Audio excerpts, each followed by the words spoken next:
3월 17일 토요일 새벽, 오늘 함께 보실 하나님의 말씀은 레위기 11장 1절부터 23절까지의 말씀입니다. 제가 봉독하겠습니다. 여호와께서 모세와 아론에게 말씀하여 이르시되 이스라엘 자손에게 말하여 이르라.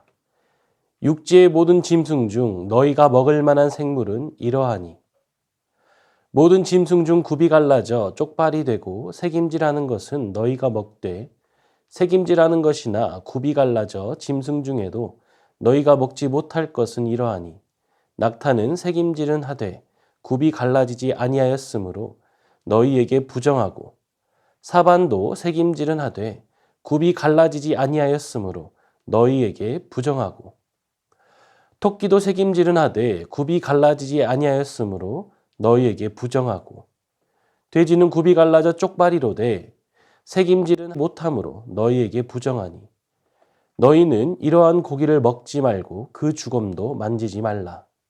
이것들은 너희에게 부정하니라.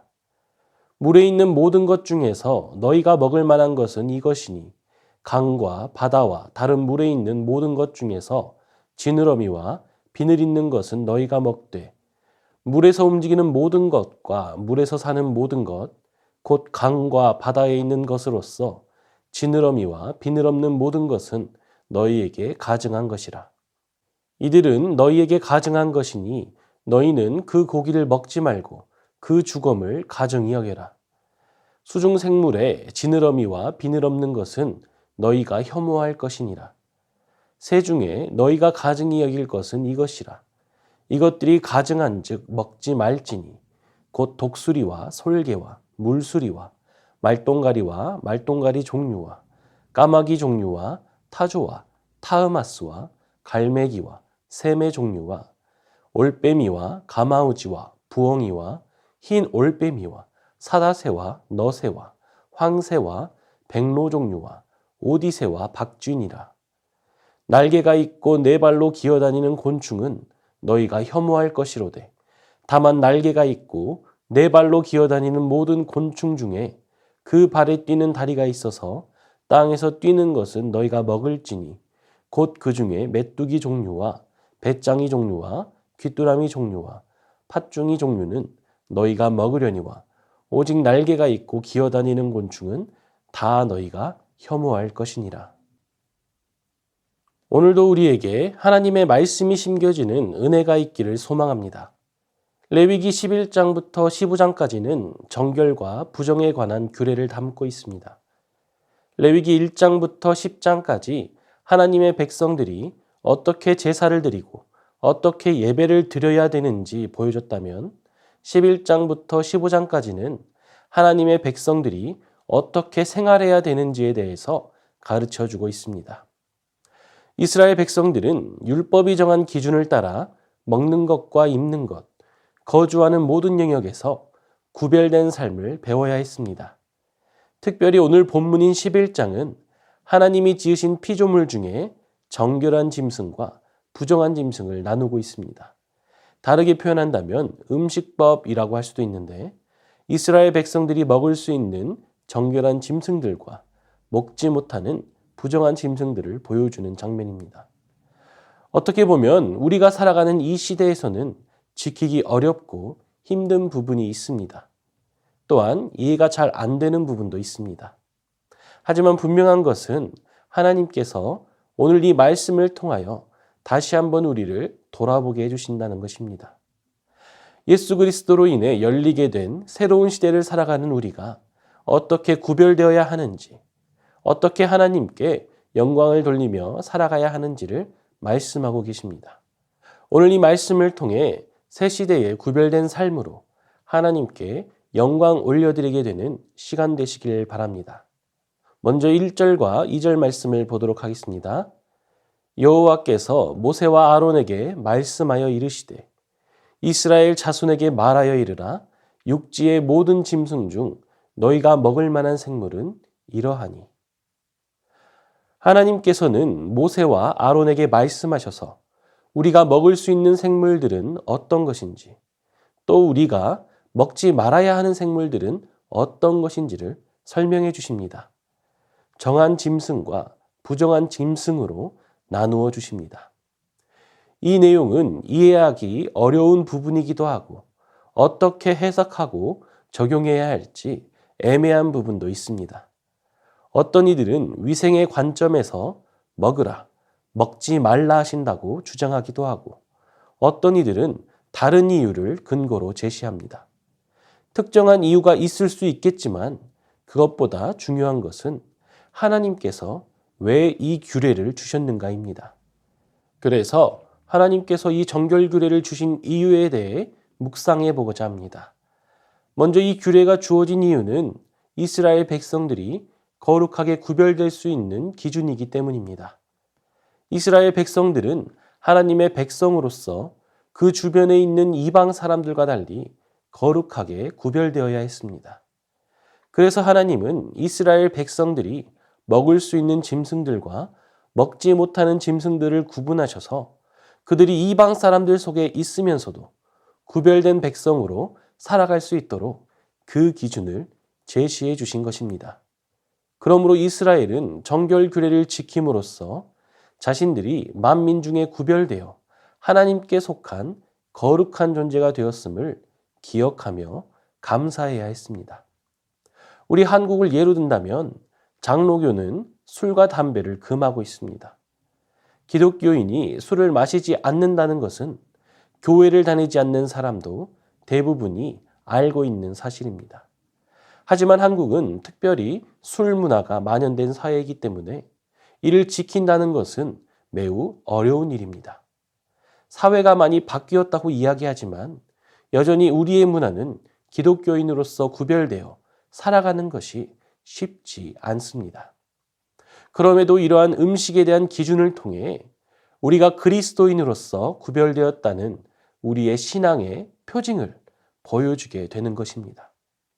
또한 이 규례가 주어진 다른 이유는 이스라엘 백성들이 하나님의 말씀에 순종하고 있는지를 보여주는 기준이기 때문입니다. 마찬가지로 우리가 술, 담배를 하지 않으므로 우리에게 많은 어려움이 생길 수 있습니다. 하지만 그 어려움 속에서도 하나님의 말씀에 얼마만큼 순종하고 있는지를 보여줍니다.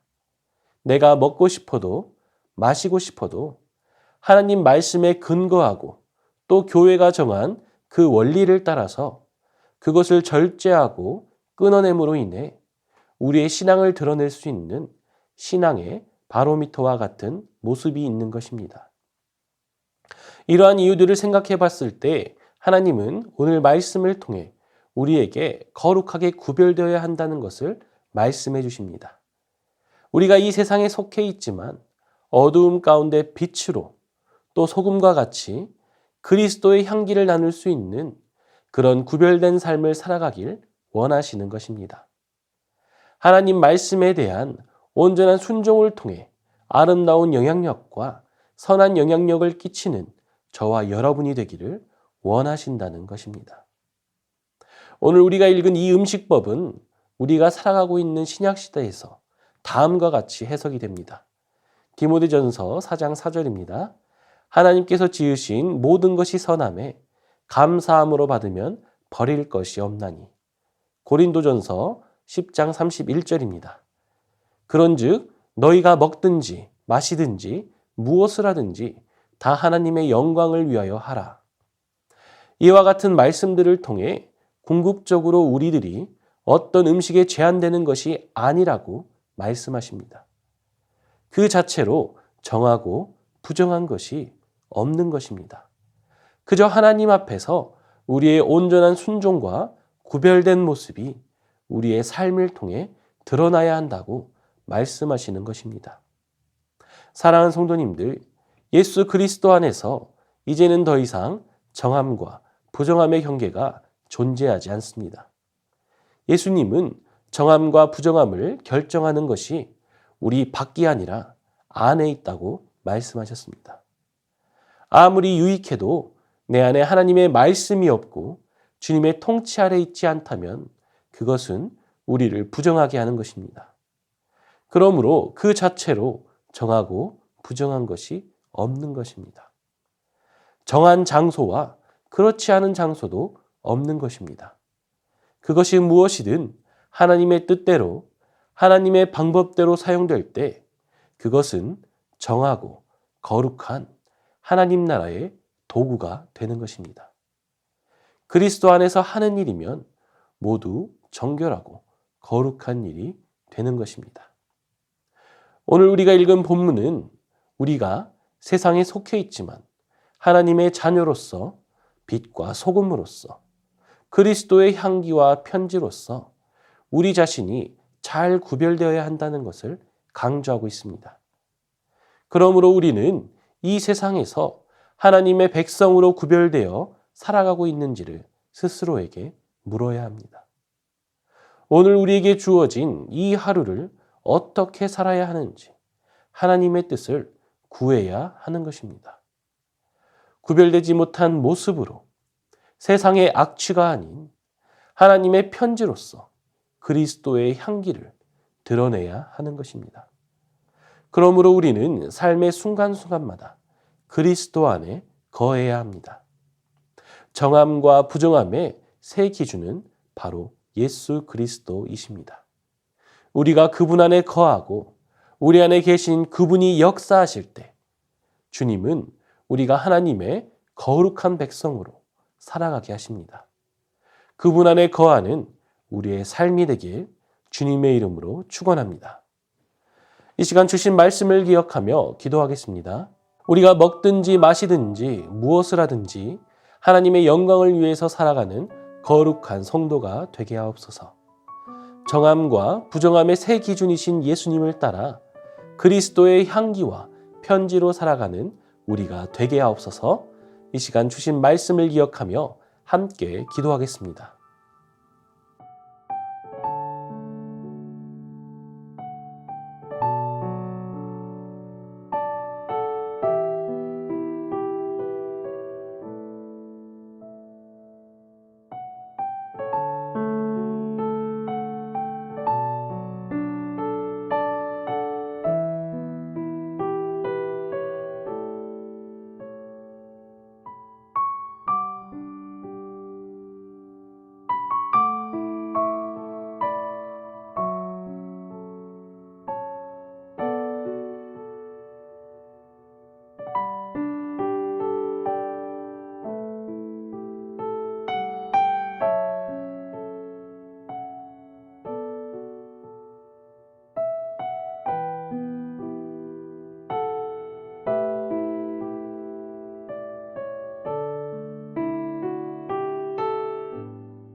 이 시간 나라와 열방을 위해 기도하겠습니다. 세워진 위정자들과 공직자들이 하나님을 두려워하고 온전히 국민을 섬기게 하옵소서.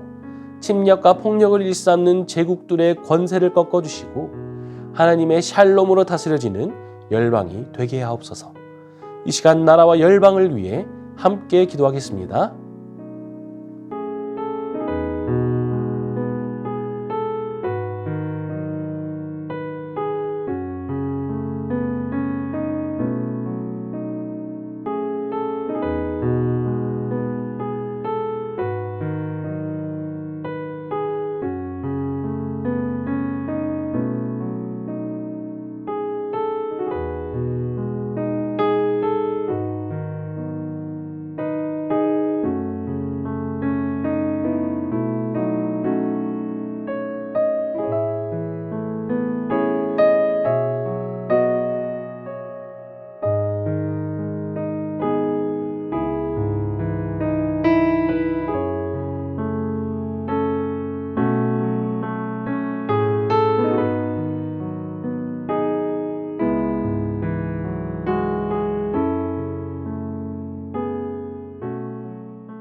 이 시간 교회를 위해 기도하겠습니다.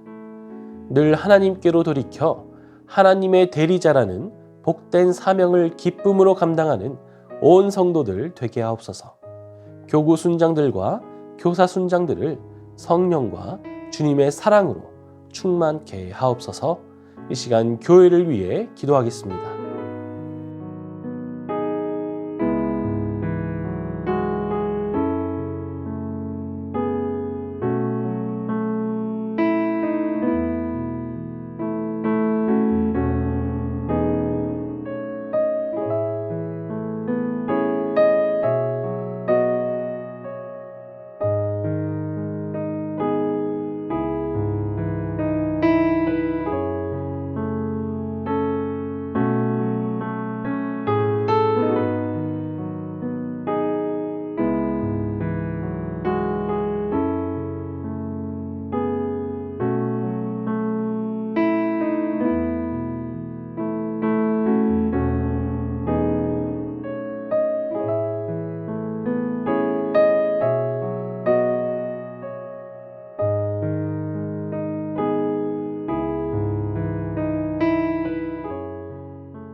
이 시간 선교사님과 환우들을 위해 기도하겠습니다. 탄자니아 김현석 고미라 선교사님을 위하여 기도하실 때 갑작스런 기후변화로 인해 고통받고 있는 마을 주민들을 지켜주시고 48명의 학생이 성경 공부를 통하여 하나님 나라의 일꾼들로 세워지게 하옵소서. 무엇보다도 선교센터의 안정과 함께하는 모든 이들의 건강을 지켜주시옵소서. 또한 환우들을 위해 기도하실 때 추명우 성도님, 김인혜 집사님, 최혁기 성도님, 이길태 집사님, 김평수 집사님, 김찬준 집사님, 김영자 권사님, 정순금 권사님, 김목남 권사님, 김광순 집사님, 박문천 집사님, 정성혜 집사님의 어머님, 이외의 모든 환우들 가운데 치유와 회복의 은총 베풀어 주시도록 마지막으로 선교사님과 환우들을 위해 함께 기도하겠습니다.